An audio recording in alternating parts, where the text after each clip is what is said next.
everyone. This is your old history professor once again, getting older every day. It's the funniest thing. But anyway, this is your history professor, and we are today going to be dealing with History 231, Ancient Mediterranean World, and we're going to talk about section number 23, the rise of the Byzantine Empire. Now, the first thing to be aware of when we talk about the Byzantine Empire is that the Byzantine Empire is exactly the same as the Roman Empire, just not. And here's the thing.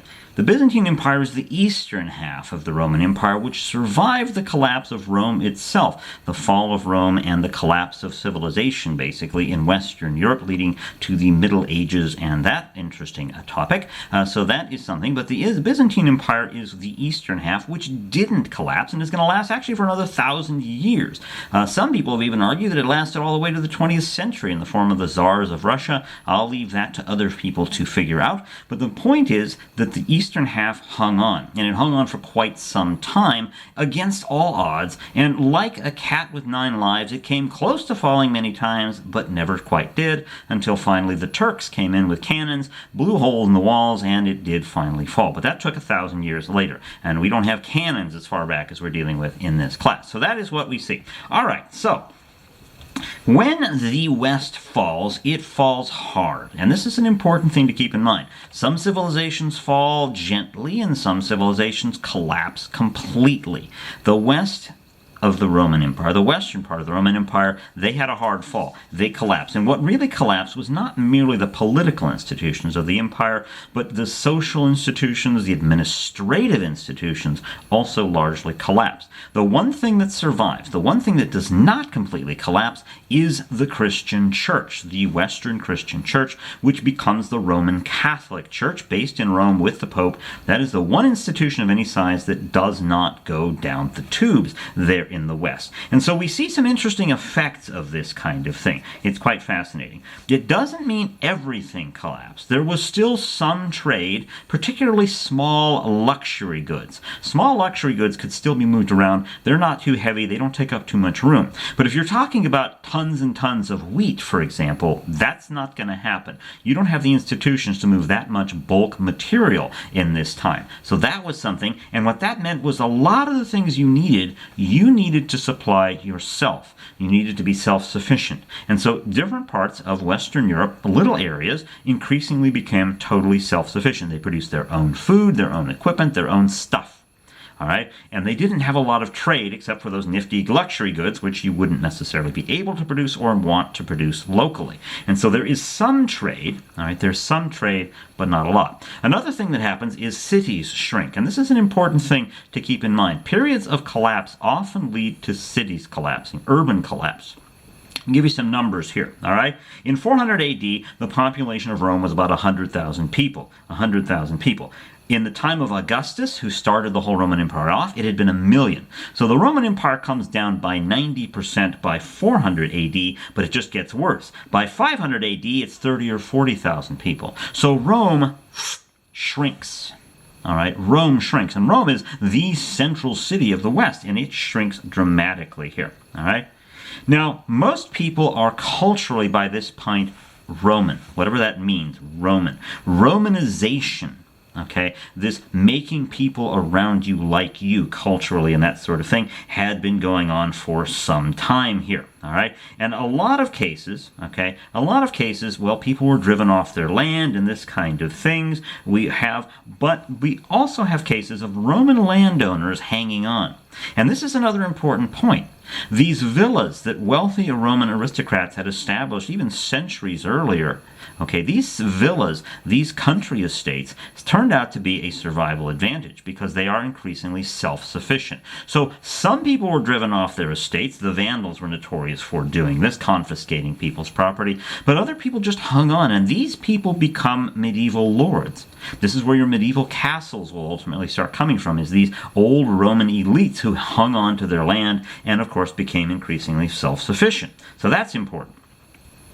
The church is the one institution of any size. I've said this before, it's worth saying again, that survives. And this means, of course, they have a lot of wealth and power, a lot of property. All right, they still retain their property, and of course, they retain something else. They have something else nobody has, and that's an ideological reason for them to be there. They have an ideological purpose. They are important for your soul. So they're not just going to go away. You can't get rid of cultural institutions just like that. Politically, you can change the page very quickly. You can't do that culturally. You cannot do that with a religion. It doesn't just snap, change. All right? So that's an important thing. And there's something else. Because all the other institutions had gone down the tubes, the church was left to handle things we call today social services. Here's the sad reality of life.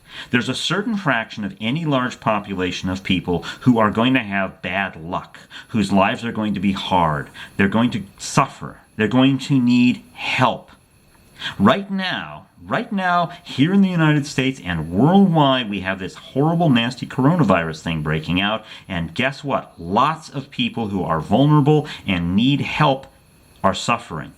There's no question, but people who have less to start with are going to suffer more and are suffering more from this pandemic. And it's very interesting because who's going to help those people? If central governments cannot or will not do it, it's going to fall to others. And you know who leads the charge in this? Religious institutions. Churches, mosques, synagogues, temples, they tend to step up and say, we got to help these people. And that is commendable. That is extremely commendable. Because when government can't do it, these institutions will step up to the plate. They will help. They will do what they can. This is what happens here. But in the case of the Romans, it wasn't just that the government, well, they weren't doing a very good job. They had their problems, blah, blah, blah, blah, blah. No, they didn't have a government. The government collapsed. The whole system collapsed, and only the church was left. So the church steps up to the plate. And I think we owe the church a lot of gratitude in the West for doing this. They actually stepped up to the plate. Hospitals, hospices, things like that are built by the church during this time to take care of the needy, to take care of people. Because remember, good old Jesus, what did he say? You take care of the poor. God loves the poor. All right? And the church did step up to the plate with this sort of thing. Roman law did survive, that is to say they knew what it was, and it provides a certain amount of social cohesion here. Keep in mind literacy is collapsed here. All right? The church used Roman law. Many German rulers who they conquered this territory, and they built the same James Bond villain conundrum. You conquer it, you got to run it, right? So these German guys who've taken over these places after their initial party, this was great fun, we've conquered them, now we got to run it. They said, well, how do we do this? We don't know what we're doing. And they would use Roman law as well. So you do find this as well. But cities went on the decline. No question about it. Cities went on decline. In Italy, the Ostrogoth Theodoric, all right, this guy took over and killed Odoacer, one of the last of the Roman guys, and Theodoric comes in. He rules a population of about 4 million people, and he has to accommodate them culturally. They're not his group, but he has to accommodate them. And so he says, well, we'll just be more sympathetic to Roman culture here. All right. Now, the Ostrogoths, okay, our friend Theodoric, these are proud Arian Christians. They're not part of the Christian mainstream at this time. Now, remember the Arians, they believed that Christ and God were not the same. They were not synonymous here. But they were tolerant. They said, listen, if you guys want to do the other Orthodox thing, go for it. That's fine. Whatever. We don't care really about that. All right. And over time, the Ostrogoths began to assimilate into Roman culture, or at least the surviving Roman culture, and the Ostrogoths began to settle down. And this is what often happens. The barbarians come in, they conquer, they trash things, they make a heck of a mess, and then they become just like the people they conquered. China's history is filled with these examples. Even the Mongols were assimilated into China. Same thing's happening here in Europe here. The Franks set up their kingdom in Gaul. You want to know where the term France comes from? Now you know. The term comes from the Franks. All right? So, in the 4th century, we show the Franks showing up, and they were sometimes used by the Romans to hold things together, and eventually their king comes in. And her first major king is a fellow named Clovis. All right? A fellow named Clovis, and he expands of the kingdom. He gets rid of his rivals. He does all those typical sorts of things, and he converts to mainstream Western Christianity here. All right? Converts to that sometime in 498 or 499 AD. All right? This makes sense. The people he's ruling are Christians, he might as well become a Christian too. It's a political move, makes perfect sense. And so that's an interesting kind of thing here. There are a variety of things going on. In Spain, the Visigoths take over, all right? They take over, they hold off the Ostrogoths, and they hold off an invasion by the Byzantines, we will talk about, and they hold on in Spain, all right? So this is a very interesting thing. North Africa. The Vandals settled into North Africa. And of course, when I always think about Vandals, you think about people who throw toilet paper all over your house and that sort of thing. But the Vandals take over in North Africa, and they were far less stable. They ruled like overlords. They isolated themselves from their population, and they garrisoned themselves. Okay, they were proud Arians, and they said, this is the only way to be. You have got to be an Arian Christian. You can't be an Orthodox Christian. Rah, rah, rah, rah, rah. Well, that never goes well. Tolerance of the people you rule is always a good idea, and people who forget this, they pay for it. Ultimately, the Byzantine Empire, the eastern half of the Roman Empire, would invade and make a heck of a mess of the Vandals, so that was kind of the end of them. So, that's the West. It's a mess. It's a heck of a mess. What about the East? The Eastern Roman Empire, remember, had survived, based in Constantinople, which was almost impregnable. They're based there, and what do? They say, we have to hang on. Now remember, Arcadius is the guy in 395 who took over in the eastern half of the empire, and this, of course, is going to include the Danube provinces, Illyricum, the Balkans, Greece, Asia Minor, Syria, Palestine, and Egypt. So some pretty primo real estate the Byzantines have here. Latin continues to be used for law and the army, but Greek is spoken on the streets. Greek is increasingly spoken on the streets, and this is what people are going to use. Aramaic, a type of language coming from the Near East, in the form of Syriac, was widely used in the eastern provinces of the empire as well here. So this is an interesting sort of thing. All right, Constantinople becomes the center of the Eastern Empire, and it has these amazing and impregnable walls. And when I visited Istanbul some years ago, they got me off the plane, and I arrived in Istanbul, and the driver said, "What would you like to see?" And I said, "I want to see the walls." And he said, "What do you mean the walls?" And I said, "The walls." "Oh, the walls," he said. "Nobody ever wants to look at the walls. Why do you want to see the walls?"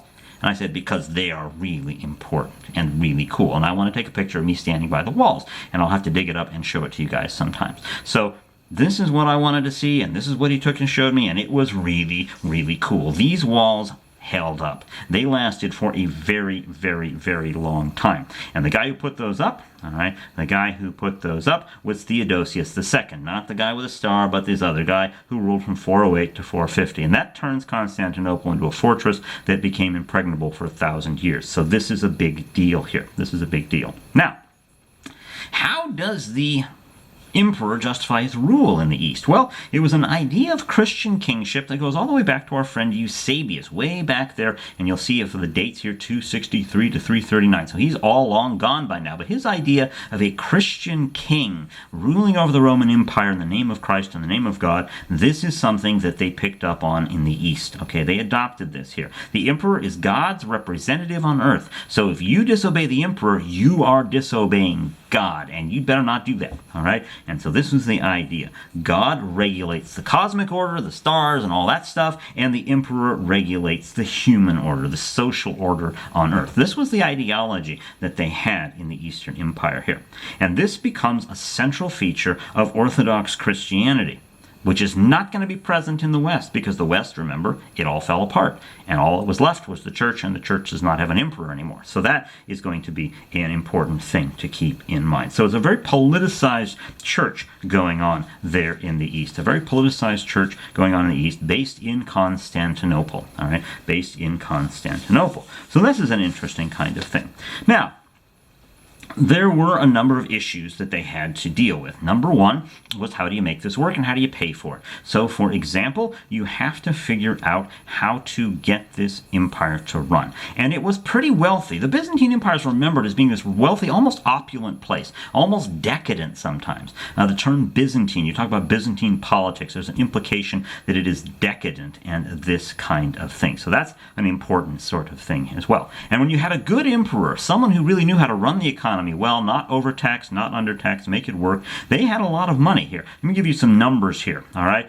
We have a guy named Anastasius, a 61-year-old guy who was emperor, and he knew how to run the economy, and his imperial treasury had 32,000 pounds of gold in it. So these guys did have some money here. It is also true, however, that they usually taxed pretty harsh.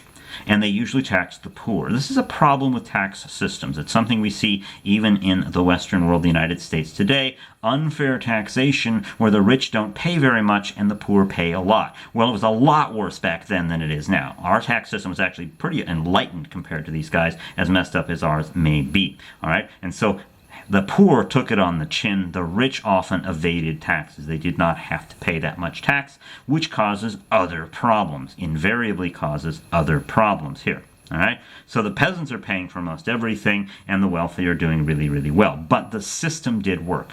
The system could stagger along in this unfair system, and this meant that you could still make it work. Now, the central thing to make this work, however, is you have to make sure that food grown in Egypt, because remember, Egypt is a breadbasket. The Nile River is one of nature's wonders. It's a breadbasket.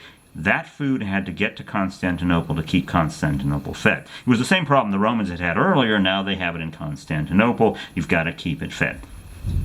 Now, the Byzantine Empire was under constant military threat. They are constantly being pressured from the outside. The north, of course, there are going to still be barbarian tribes pushing against the north, and to the east they have a serious problem with the Sasanian Persian Empire. The Sasanian Persian Empire were no slouches. They were no one to mess with. They were radical, nationalistic Zoroastrians, and they said, we're going to punch you guys in the nose, etc., etc., etc. So you've got all these problems, right? All these problems. You've got to defend this empire. The Goths, the Huns, the Bulgars, the Avars, the Slavs, they're all banging on the border in the north. And the Sasanian Persians are banging on the border in the west. On the border in the west. East, sorry. God, I suck at geology, whatever that is. Anyway, so you had this problem here. And this means you've got to deal with it. How do you deal with it? The Byzantines got really good at military stuff, fine. You have an army, you have a very good, professional, powerful army, but you also use diplomacy. And this is something people often forget. Diplomacy can keep you going even if your military isn't as strong as you'd like it to be. And so using diplomacy, the Byzantines were able to keep their enemies at bay. All right, so they could keep the Sasanians at bay, they could keep these various groups at bay, sometimes play them off against one another, and this sort of thing. As a result, what the Byzantines got really good at was administration. They got extremely good at having a professional civil service. A professional civil service that did their jobs, an effective bureaucracy, and all of this sort of thing, which led to wealth, it led to power, it led to prosperity, and all that sort of thing here. All right? What about religion? The Byzantines are often remembered for religion, all right? Paganism was still around. It was still hanging on. People don't just give up their old faith for no reason, right? So there are still pagans around here, but the fact is that the pagans are increasingly under attack, not just intellectually, not just legally, but physically under attack. Certain emperors were notorious for attacking pagan temples and this kind of thing. And of course, you have the other problem of Christianity fighting with itself, which we have talked about as well. But I want to talk about something else, which is really quite fascinating, and that is the emergence of monasticism in the East. It's really quite a fascinating topic. Because here's how it works. In any religious tradition, there's going to be some people, those people, who basically say, you know what? This world here is not where it's at, man. This is not the important thing. The important thing is up there. The important thing is eternity. The important thing is out there. And so I'm going to reject this world, all this stuff, in favor of mysticism, in favor of getting in touch with God. Let me give you an example, and I love this guy. He is so cool. His name was Saint Simeon Stylites, all right? And what this guy did is he went up on top of a pillar, a big one, and he's way up there, and he sat on top of that pillar for several years. Years went by. His beard grew out. You know, he must have smelled, oh my God. Of course, he's way up there, so no one can really smell him, and he sat up there to get close to God. It's a really interesting thing. I've been to the site of his pillar. There's not much of it left now. Pilgrims have taken pieces of it, but I actually have a picture somewhere. I'll have to put this up. A picture of me standing by the remains of the pillar of St. Simeon. It's in Syria, so you can't really go there today, but I've been there, okay, and it's really kind of interesting. This guy would sit up there, and eventually people started saying, hey man, this dude is serious. This dude is very serious. I think I'll go ask him for help. I'm going to go ask him questions. He must be a holy man. People who devote themselves to their faith at this level are frequently regarded as holy people. And so they say, oh, yeah, we'll go up here. And so they would basically send messages up. Obviously, somebody was sending food up, so they would send up messages to St. Simeon, and he would send answers back down. And those would hopefully give you a good insight into what God wanted you to do. And so this became a big place. So anyway, this good old St. Simeon Stylites, I just wanted to mention him. I've been to the remains of his pillar. It's a really cool place. They built a church around it after he was gone, after he died, but it is a really interesting place. But it just shows you the power of faith in some people and how powerful the faith of many of these people were. Okay, I'm going to stop this recording here and pick it up in a moment with what happens then with a very interesting character named Justinian and his incredibly interesting wife, Theodora, and that is a tale too ticklish to tell, so stay tuned for that.